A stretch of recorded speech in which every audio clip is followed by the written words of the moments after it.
everybody. It's Romania Black, and we are on episode 4. We're a fourth of the way through Thousand Autumns Donghua, if you can believe it. I can't.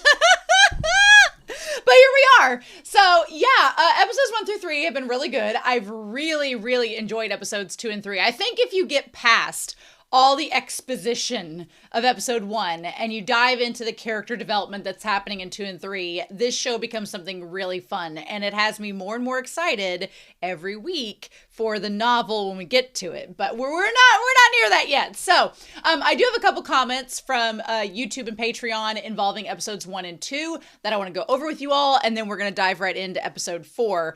We are still not watching the OP. The moderators actually came back and was like, yeah, you need to wait till the end, or at least till episode 12. I'm used to seasons being over in episode 12. In anime, we have 16. They're like, you need to wait till episode 12 to really watch the OP, because they're like, we know you. You'll analyze every little second. And I'm like, what? Who? Meow. So I'm going to wait till episode 12 on the OP. They said after episode 8, I could watch the ED, so we're getting closer to that.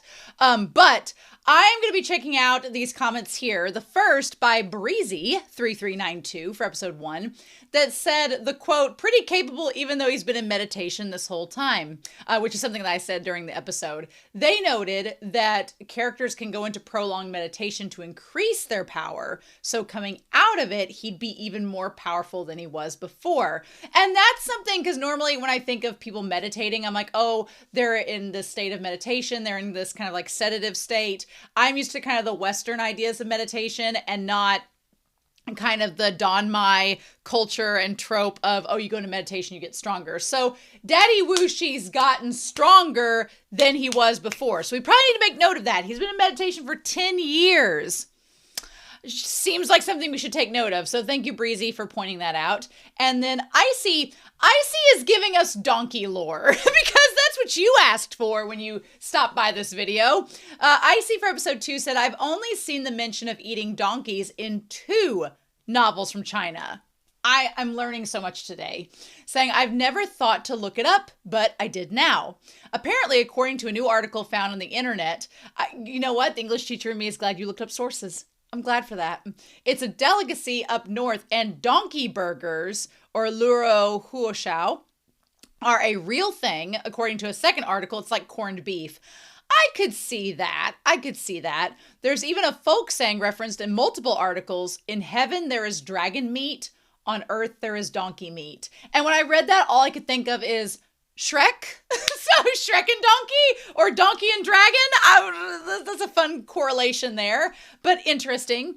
And allegedly, the practice started because there was a famine and people ran out of food and they had to make the choice between eating donkeys and horses were considered more valuable than donkeys, and thus the donkeys were eaten. So this definitely is this is definitely the Spark Notes tip of the iceberg. I'm sure there's a lot more cultural nuance, but I'd be down to try it.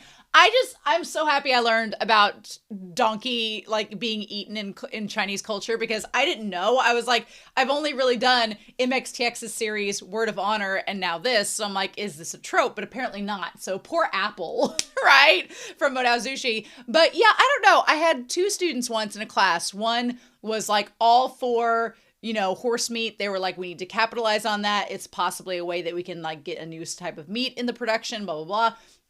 And their argument was really about like retired race horses and just a lot of waste that was happening. And they're like, we could be using those animals to feed people instead of just killing them and then blah, blah, blah. But the other person was making the opposite article and they're like, no, we shouldn't eat horses, da, da, da, da, da.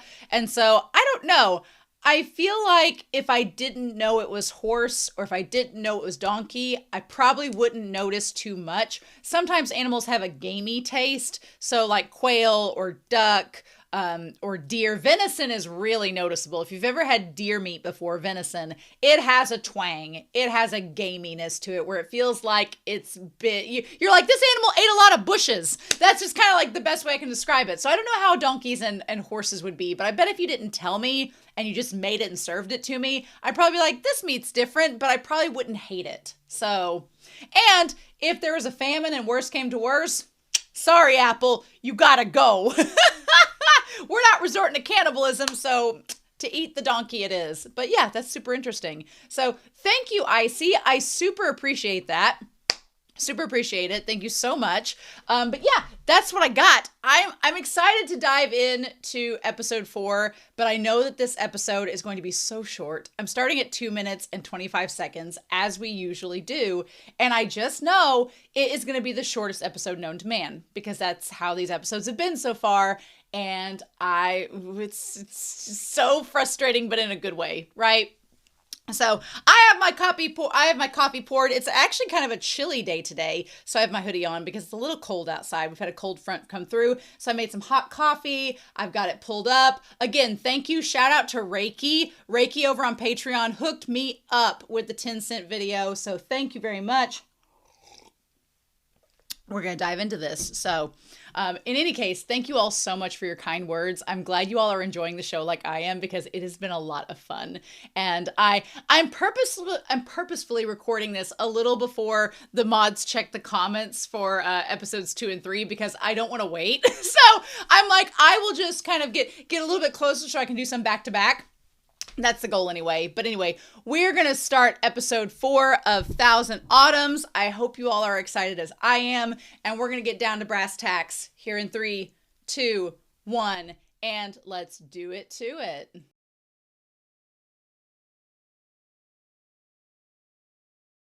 Oh, buddy.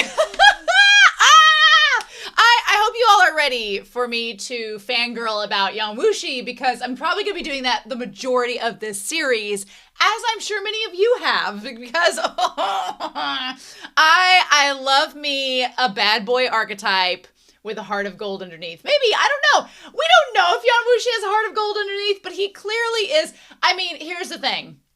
Yan Wushi is a bad boy, very much so. He's not, I talked about this last episode, he's not sinister, and he does have an ulterior motive. He is trying to get down Shen Qiao's pants so bad. But there's a layer underneath all of that where he does genuinely care about Shen Qiao, wants him to get his powers back, wants him to remember who he is, and cares about him. There is the ulterior motive that he wants to get with him, for sure. But at the end of the day, he's not going to push that consensual line. Shen Qiao, he's very much he's going to let Shen Qiao be in control a little bit. And I'm like, okay, all right. So I'm super curious. I really like this episode. This episode was a little bit longer than last week, so good deal. But it was not long enough, and it was so good. So episode itself is called Human Nature, which kind of, it checks out because we're talking about how people function and, you know, how humans are so easily able to turn on one another. And Chen Gong is like the prime candidate for that discussion, as it were. But Shen Qiao is like a freaking saint. He's Batman mixed with Jesus and Don Mai. So what can we do about that? But yeah, so interestingly enough, Yan Wushi wants to make sure that our boy has like all the celerity inside of him. He wants him to have all the celerity because I think that he knows that, one, Shen Qiao is like the perfect vessel to know all of this. He's a pure being, but also because it's going to help him cure whatever's wrong with him. So we're going to put Yan Wushi over here. He is wanting to make sure that our boy Shen Qiao obtains, we're going to put this on whiteboard coon, attains the celerity, all parts, put that in there too, all parts of the celerity, and in order to, the deadly reunion is the poison that is hurting Shen Qiao, the deadly reunion is, and he wants to help to cure that. We don't find out at this point where the deadly reunions came from. I think it's from UI, whatever his name is, the junior that got the instant promotion. I think it's from him, but we don't know. But Yan Wushi's like, I want to help cure this sweet soul that I also want to get with. So anyway, I do like this episode because Shen Qiao kind of establishes him. Shen Qiao has so much patience because he's such a kind soul. And he's so pure and innocent. And maybe innocent isn't the right word, but he's definitely pure. He's definitely pure, and he has compassion in people, and he believes in the best of humanity, right? Yan Wushi, what makes them such a fun foil dynamic is that Yan Wushi has really no faith in anybody else. He's like, they're all garbage. Don't you see how horrible they are to you, Shen Qiao? Why don't you come over to the dark side? We have cookies. We won't be mean to you. And Shen Qiao's like, well, yeah, people are just doing what they would normally do. It's just human nature. He's like, I'm fine. And Yan Wushi's like, damn it, come to the dark side. And Shen Qiao's like, nah, I'm good. It's so good. So Bai Rong shows back up. Love her. Bai Rong's design, the cloak she wears with the fur lining, when she has the petals like coming around her. I mean, K-pop Demon Hunters wishes they had her design and her prowess in this. She looks amazing. I freaking love her design. I love everything about her giggle. It's kind of like her giggle is like this feminine version of Yan Wushi's like evil maniacal laugh. It's just great. And I think we can establish, I'm going to be very curious when I read the novel what we get out of that. But watching the show, it is very obvious that Shen Qiao is not into women. Because Bai Rong shows up. She shows up and does this love spell that, for the record, Chen Gong, I keep wanting to call him Shen Gong, and that's not right. Chen Gong, he falls for it, and it disables him. Shen Qiao is not remotely affected, and I'm like, oh, so our main character is not remotely affected against the feminine pheromones coming from Bai Rong. Okay, cool. But yet he like skirks away from Yan Wushi. I'm like, I see how it is. Yeah, you can't be around this lovely, beautiful woman trying to woo you, but the moment that Yan Wushi lays a finger on you, you're like, sir, no. You're not fooling anybody. But yeah, the petals, I love the petals. I love her little sky dancer flourish as she comes down. Girl, abs for days. I wish I had that body. Just amazing. And yeah, and Shen Qiao is like, my body is a temple. I am not wooed by you at all. And she like just puts her hands all over him, being like, you destroyed the Solarity. Don't you need to compensate me? And Shen Qiao's like, well, I didn't destroy it. I love that Shen Qiao's like, now wait a minute, that wasn't me.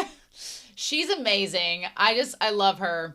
So anyway, she's trying to woo him and she's trying to lure him away. And then when she said, I can teach you, everybody is putting their hands on Shen Qiao. Shen Qiao can't go a single episode with everybody either trying to grab his neck and pick him up. Even Yan Wushi in this.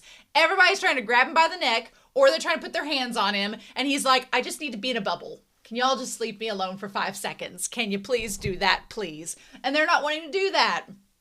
So then, while she's trying to woo Shen Qiao, this guy shows up. This man that steals people's skins. I like that they don't show his face because his whole specialty is stealing faces. So they're like, who are you trying to kill this time? Are you really going to kill such a pretty boy? And then I'm like, oh, a pretty boy. So everybody's after Shen Qiao. As one would. So we have this new character. We have 2 new characters mainly, but we'll put them on here. Our first new main character is Huo. Shijing. He is also from the Heihuan. He is from the Heihuan sect as well, which, going back to my trusty handy dandy notebook of details that we've gotten, we have established the Heihuan sect. Huan Yi is the one that Yan Wushi is from. Heihuan is the one that our girl Bai Rong is from. So that's good to know. I don't think I wrote on here Bai Rong being from Heihuan, but she is. So we're just going to have to get that on there. Yeah, I'm going to write that on there in a second, that Bai Rong is from Heihuan sect. So yeah, he's from the same sect as her. That's how they know one another. And they're all trying to get Shen, like, he's like, why don't you let me skin his face first? So this guy saying that Shen Qiao is handsome is essentially him being like, oh yeah, he's handsome, so let me steal his face. So he steals faces, and he's also from the same sect as Bai Rong. They're both trying to get a hold of Shen Qiao. Meanwhile, Yan Wushi's like, could you all back up and let me have him? So she's like, oh, long time no see. So she's like, oh, didn't you come all this way? I feel so bad for Shen Qiao because he's like, he's just sitting there being like, I asked for none of this. I'm just trying to get to the local end. Wish people would take their hands off me. That'd be real great. And so they decide to fight each other while Shen Qiao and Chen Gong get away. I love Shen Qiao with the stick, like, let's run, let's go. Trying to make sure nothing's in his way so he doesn't trip over it. Really super smart. And honestly, Bairong had the right idea in this. She's like, I need to fight you because I'll go find them. They're easy. One guy's blind and the other guy's an idiot. I'll find them in like 2 seconds. I gotta fight you. I don't know what will end up happening. I don't think that the Ho Shijing would steal her skin. I don't think that that's how he rolls. So, especially since they're from the same sect. So he may just like knock her out and go after them, or she might do vice versa. So yeah, we'll see. And then they just decide to fight each other. At this point, because we had a lot happen in this episode, we had a lot go down, and I was like, okay, I feel like stuff was left out maybe from the novel, which makes me excited. I don't want to know in the comments what was left out, unless you want to spoiler tag it and tell the people down below. If you want to spoiler tag it so I don't read it, that'd be awesome. But otherwise, if there's any discrepancies or changes from the Donghua to the novel, we'll find them out as we go. We'll find them out when I get to the novel part, so that'll be fun. But yeah, so then we go to this inn. This guy that walked up the stairs at the end was curious. He had this look on his face, like he kind of just looked a little suspicious at first, and I didn't know if he was the skinning guy, if he was Huo, but he's like, dear guest, it's late, let me give you a light, and they're like, we don't need it, go away. And when he said true grown men only asked for one room, they're such cheapskates, I feel like maybe that was a censorship thing. Like the guy was like, 2 grown men in a room. What the scandal of it all. Like, clutch my pearls. What could this be? But instead, the whole cheapskate line, I'm like, that felt like a censorship thing. Like the guy really thought he was trying to be nosy and see what Chen Gong and Shen Qiao are up to. And the reality is they were up to nothing. So we'll just see on that. So they're like, let's flee the city so that the witch can't catch us. Now, poor Shen Qiao with his black lung, I feel so bad for him. And he's like, we just need to leave tomorrow. And he's like, why are you hurt so badly? And he's like, we'll just walk different paths. I don't like the fact that Shen Qiao was trying to split up. I know he was trying to like keep Chen Gong from getting in trouble. And I get from Shen Qiao's perspective where he's like, if I don't have to worry about Chen Gong getting in trouble or getting hurt, I can focus on myself and be maybe more stealthy as a blind man can be in this situation. But because he's blind, I'm like, I don't really want him being by himself. But Chen Gong's not exactly the most reliable person because he's easily swayed by money and would probably betray Shen Qiao, as we see in this episode, whether he really wants to or not, he's swayed by money. And so, yeah, I can see why Yan Wushi was up outside the window being like, at the moment we saw Yan Wushi, I was like, he's watching him from afar. And then we immediately saw him. I died. Absolutely love it. I do get worried about Shen Qiao, though, especially with this like cough and stuff he has. But Yan Wushi believes that him absorbing the Solarity is going to help him get through that. So he's like, we could have been doomed.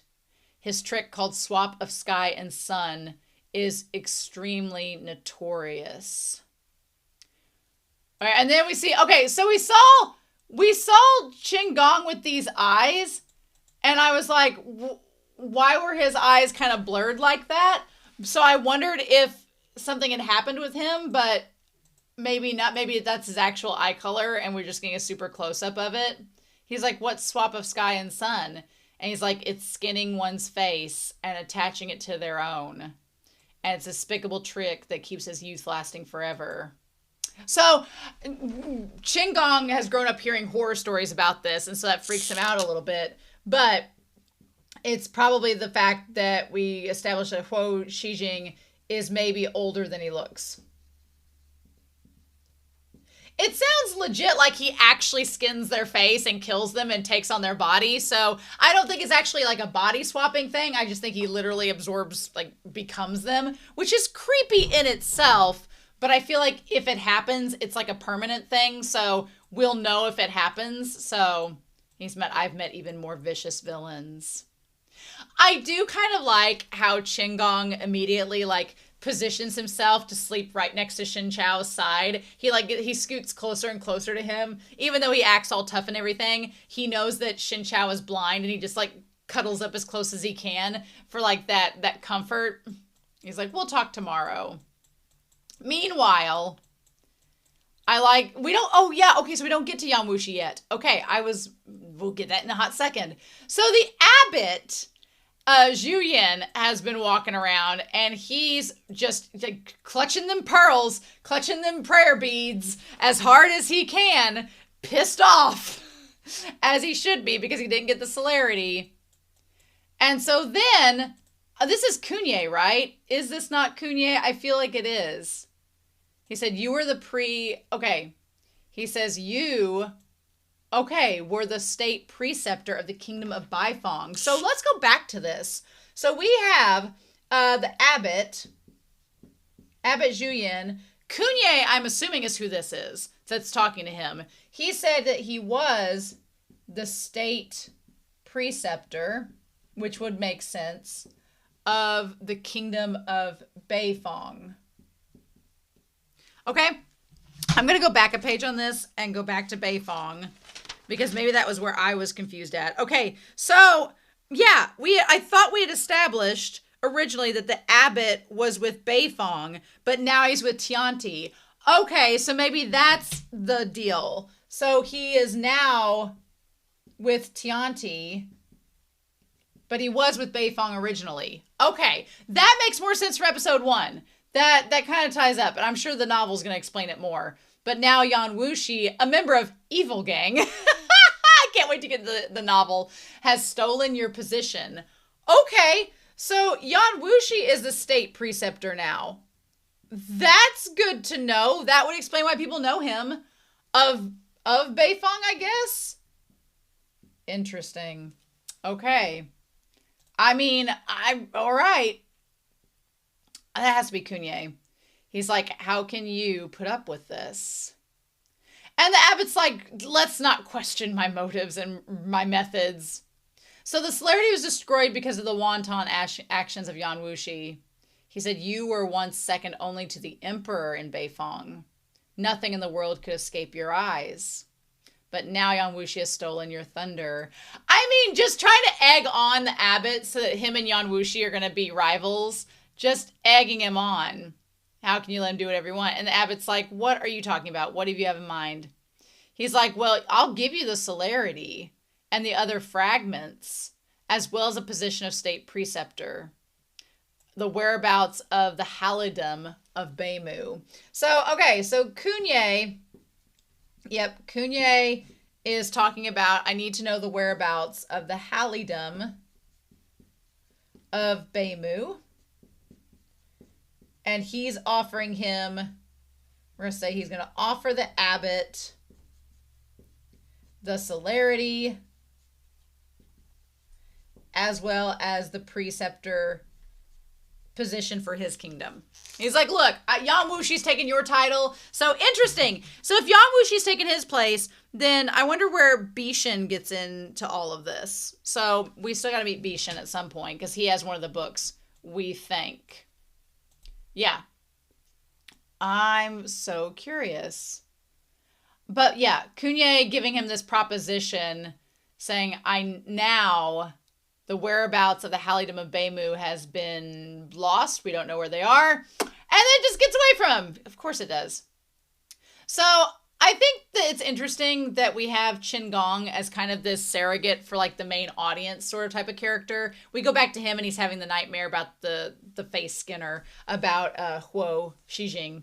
And I like Chen Gong. He's a coward and he's easily swayed by money and he's just in survival mode. But I feel like he has a good heart underneath it all. He's just kind of pathetic, right? But I appreciate his type of character because he kind of is like the every lay person, and that's who Shen Qiao is like trying to protect. So it makes sense. But yeah, him assuming it's only natural he assumes that Shen Qiao left. And I even thought that too. I was like, oh, Shen Qiao's already left him. I thought that as well because I figured that they talked about that and they decided on that. And Shen Qiao had made the proposition. So I was like, okay, Shen Qiao is gone. I assumed just like Chen Gong had assumed. And then we were proven wrong. No, he was like, I'm not leaving yet. Interesting. But I kind of like that about his character because it ties to what we, the audience, would expect and shows that we're kind of no better than Chen Gong in this situation.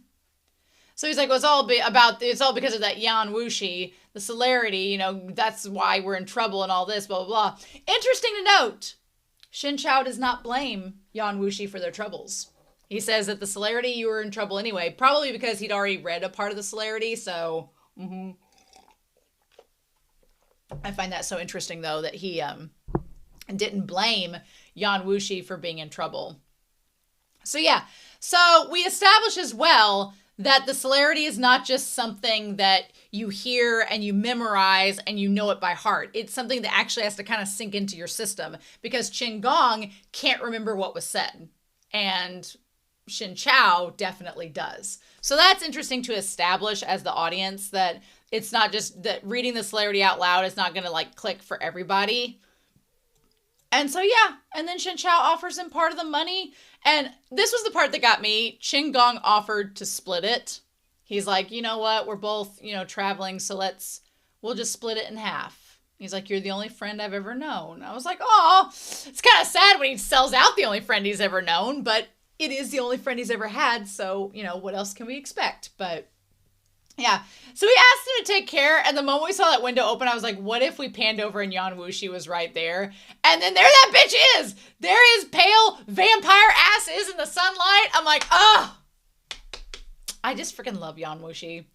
Daddy Wushi is just, I love him so much. He just, the way he looks at Shen Qiao as criminal and makes me like, oh, I'm like, Shen Qiao, I'm glad you don't have your eyesight because that man is eye screwing you from top to bottom. He is like consuming and taking the opportunity to every inch of your skin. He is just like devouring. I hope you know that, Shen Qiao, because I'm like, oh, yeah.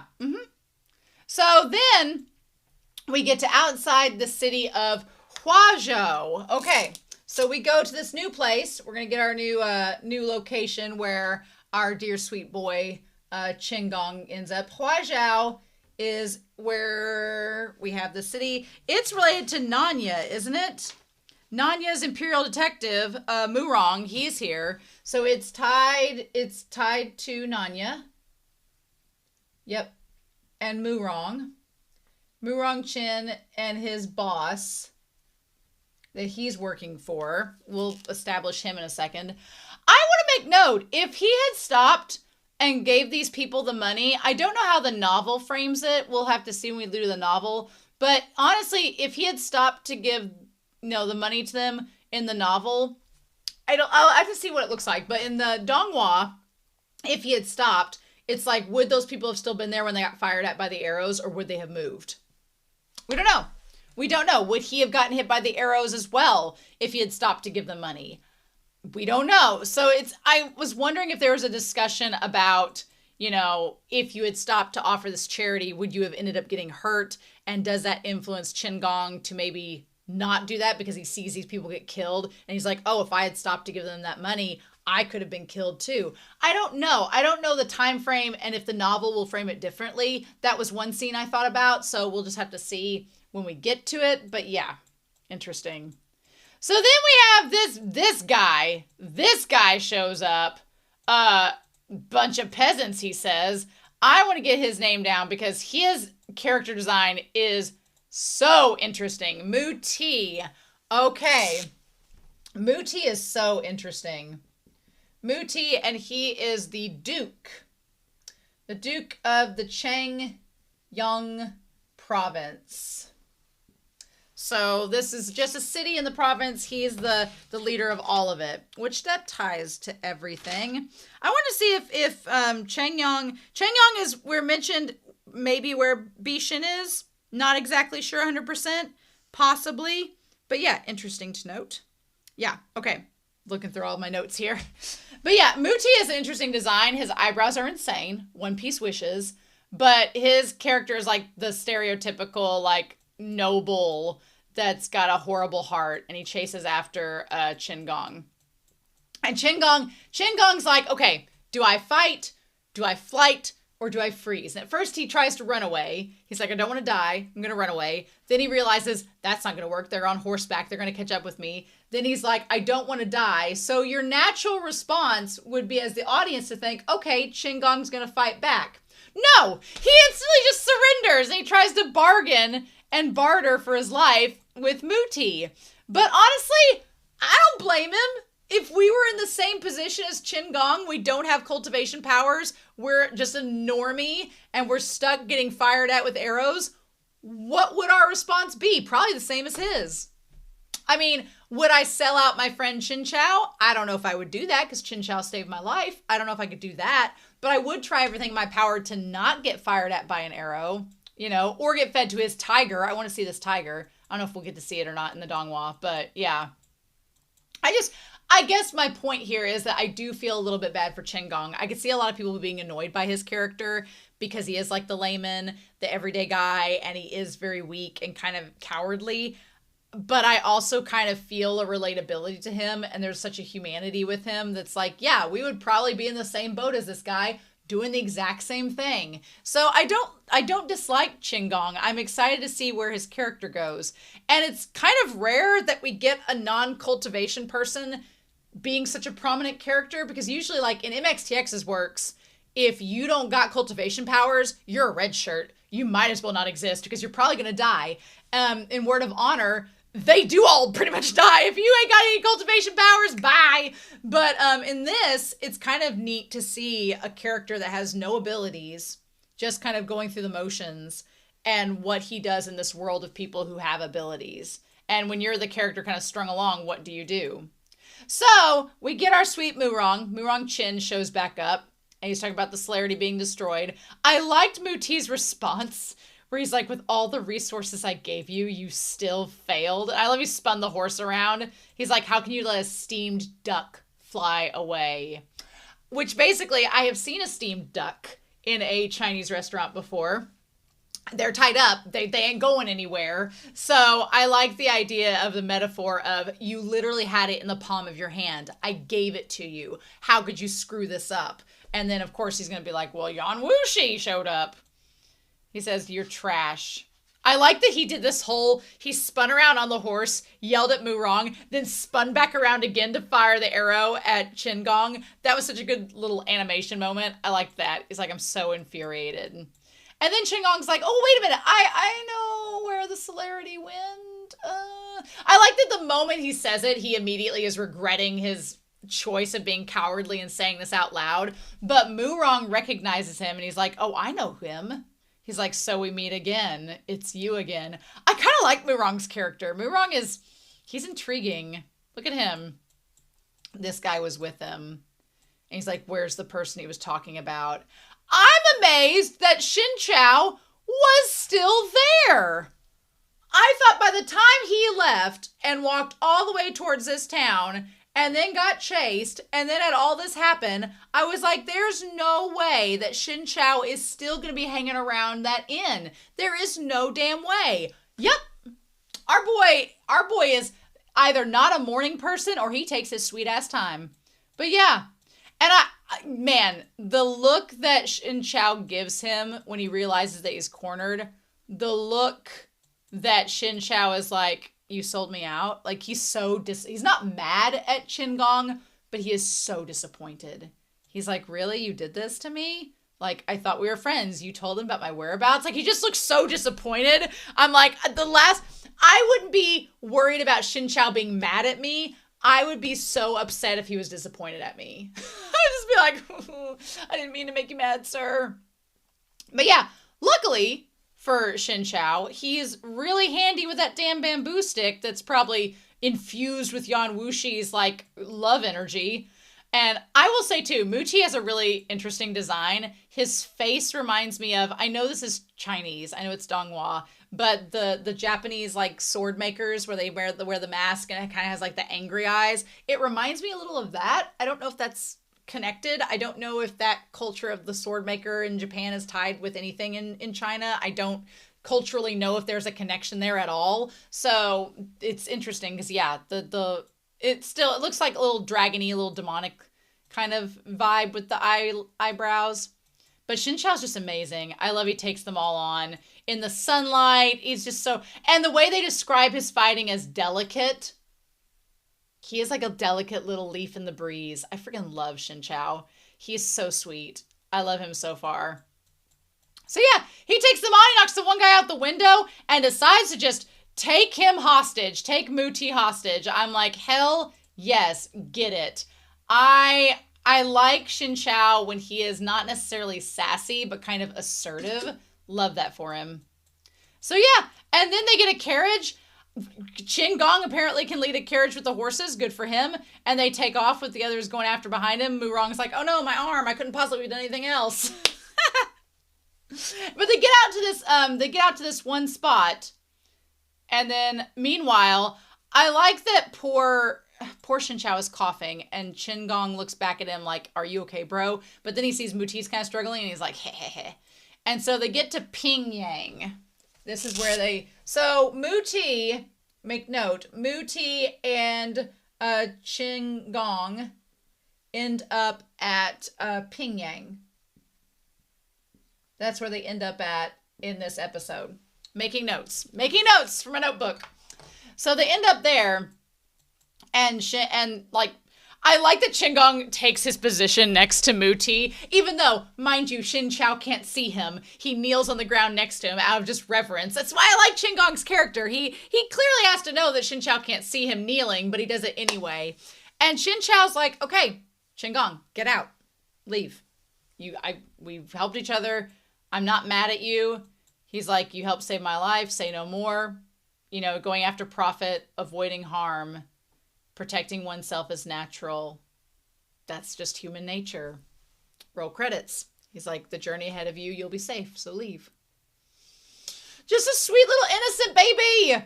So Chen Gong goes away for a little while. He leaves for the moment. And then I love the expression when Muti looks back at Shen Qiao like, oh, do I get to leave too without anything happening? Like, I just love that face he makes. He's like, am I free to go? And Shen Qiao's like, yeah, so you have been, I like that basically Shen Qiao, he's just like Batman Jesus in this. He's like, you have hurt people. He's like, you've hurt people. Now, before he gives his judgment to Muti offers Chen Gong like money, saying, I'll pay you whatever you want if you help me. And Chen Gong maybe considers that before he comes back. But Shen Qiao says, you are the lord of Changyang province, and you've slaughtered people for fun, and you don't value human life. And he's like, today I'll wipe out your force and get rid of your meridians, but I'll let you live. If you dare to do it again, you're going to answer to me. So, man, Shen Qiao dealing out the justice, and then he walks away. Want to make note real quick, as Muti is on the ground, like bleeding out or whatnot, and then he gets back up, Chen Gong shows back up and stands down before him. This animation at whatever minute this is taking place, maybe it's like at 1956, that animation of Chen Gong like scrambling towards him saying don't panic is the most terrifying thing I've seen in this dongwa. That was scary as hell. I don't think it was intended to be that creepy. It was a little creepy. I was just like, whoa. That was like kind of creepy indeed. If I was Muti, I'd be like, no, we're good. Don't come near me. He's like, I'm here to save you. So maybe Chen Gong is going to try to get that money, coming back at the last minute. So the rest of this episode's amazing. I love it. It's basically poor Shen Qiao. Poor Shen Qiao is having his little coughing fit and starting to get a little blood on the edge of his mouth there. And who comes up out of frame with the little handkerchief to wipe the blood from his mouth? I love it.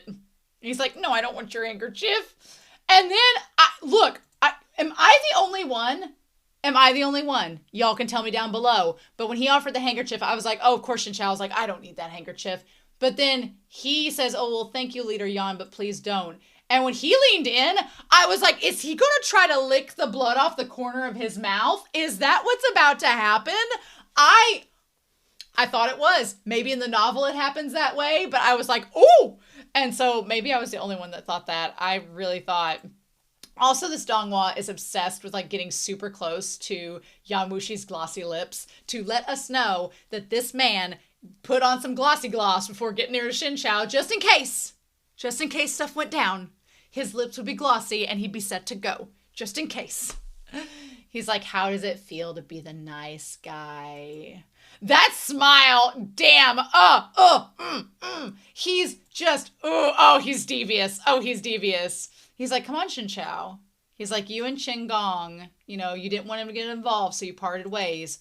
But your kindness was betrayed the moment you walked away. And he's like, don't you feel any resentment? Which very much feels like projection, where Yan Wushi probably feels lots of resentment for something that's happened to him. And now he's like, hey, I'm pissed and want revenge. People have been bitchy to you. Don't you want revenge too? And Shen Qiao's like, no, I'm actually good about it. I feel like it's a double-edged thing. On the one hand, I feel like Yan Wushi wants somebody to commiserate with him, being like, aren't these people the worst? Don't they just treat us like shit? Aren't you just so sick of it? Oh my god, me too. And then they just have like mimosas together. Like, I feel that's one part of it. The second part of it is he's really mad at how people have treated Shen Qiao because he likes Shen Qiao. So he's like, my precious angel baby, these people have been so horrible to you. You can come to me, lay your head upon my ample bosom and tell me your problems and I'll listen. That's probably part of it as well. And then the other part of it is he wants Shen Qiao to stand up for himself and to get mad, get angry, and get back at those people that have hurt him. So I feel it's like a three-pronged approach, if you will.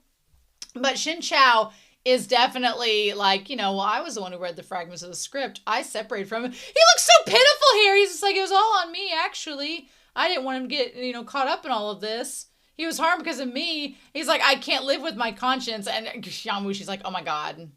He's like, you know what? He's like, Chief Disciple Shen has such a forgiving soul. You've been betrayed again and again, and you're still not resentful. It's so pitiful that not every disciple of Mount Zhongdu is like you. He's like, if so, you, a disciple of Qifeng Pavilion, won't be reduced to exile.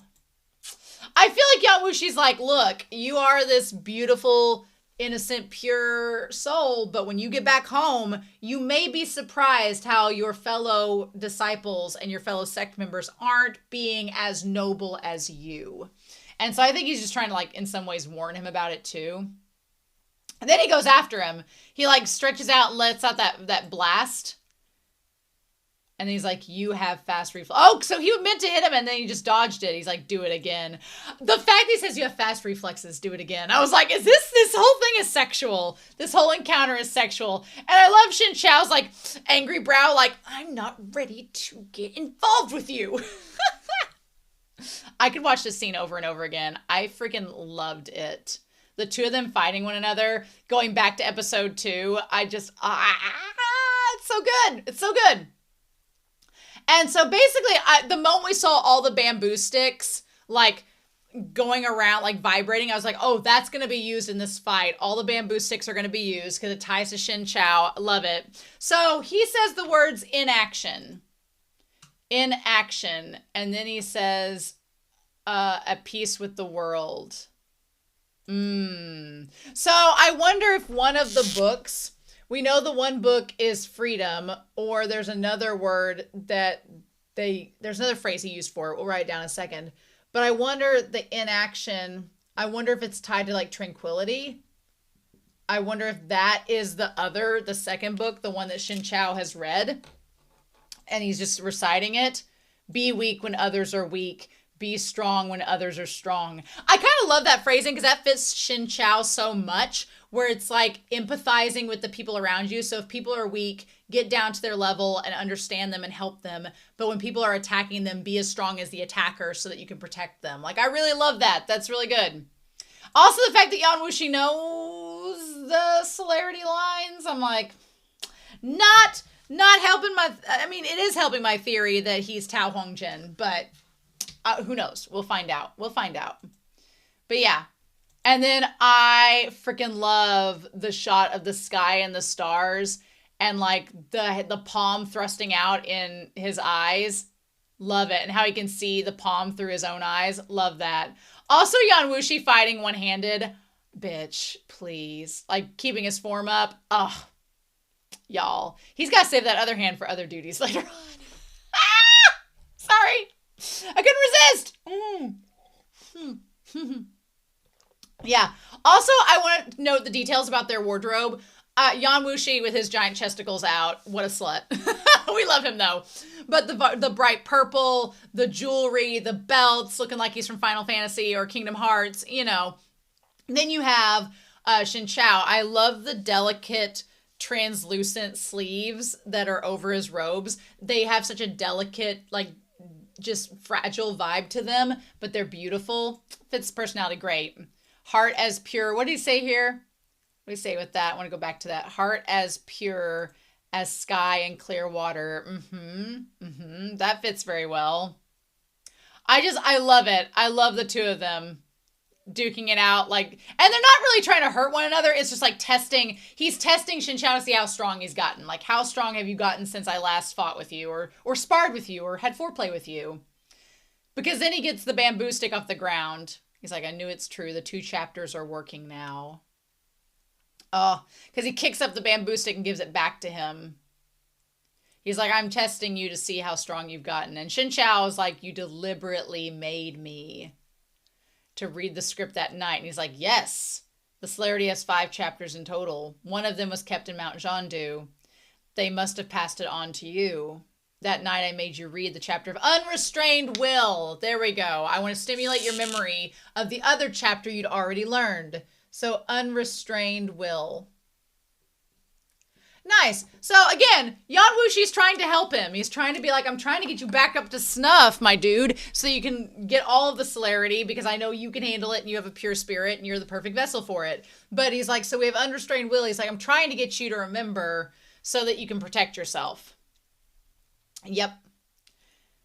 And so he's like, Shen Qiao saying he's good for nothing. I'm like, bitch, no, you are not. He's like, what can you get from helping me? He looked like such a wounded little kitten saying that. Like, what are you getting out of this? What's your ulterior motive? And Yan Wushi's like, ha ha ha ha ha, you bitch, you should know.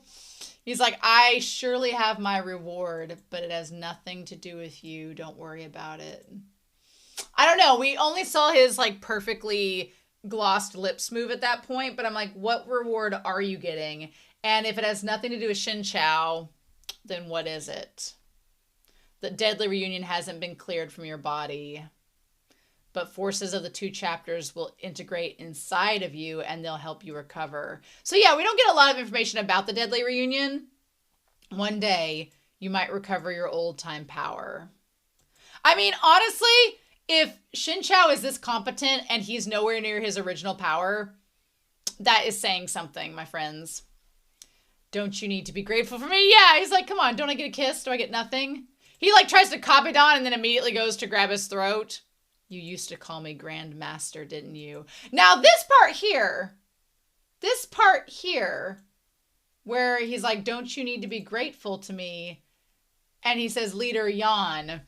So he's like, we've gone from Grand Master, which is probably the most formal of all formal titles, to Leader Yan. Is where we're at now. We're getting a little more informal as we go. And Yan Wushi grabbing him by the neck, being like, you used to call me Grand Master, didn't you? He holds him up. He doesn't keep a hold of his throat, though. He just picks him up to, like, make him stand up. And he's like, why did you suddenly change the way that you call me? I feel like Yan Wushi is saying, in some respect, like, hey, I noticed that we had an informal name change. I want to let you know. Why'd you do that? Is it because what I'm hoping it was?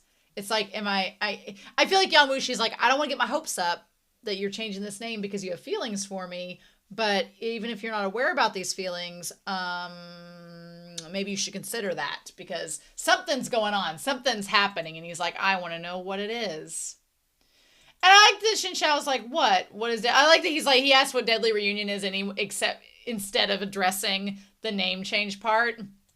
And then he falls into Yan Wushi's arms, as one does. He's like, those from Bimu came with evil intentions. I can only find their true purpose from you. Okay, so we're going back to episode 1, where he is like, Yan Wushi, he knows that there's something going on. Something that Kunye is doing. Something evil is happening. But he needs to find out. He needs to find out from Shen Qiao. So the deadly reunion is likely from either Kunye or from UI. One of the two. So he's like, I need to find out from you what's going on with him so we can figure out, like, what's the overall plan here. Then he just yoink, picks up Shen Qiao and carries him off bridal style. As one does. As one does. I can't wait. I can't wait. It felt like in this episode, it felt very convenient. Felt very convenient that Chen Gong has separated from Shen Qiao. And I got excited, not because I was worried about Shen Qiao being separated from Chen Gong because the two of them by themselves get in a lot of trouble and are easily in danger.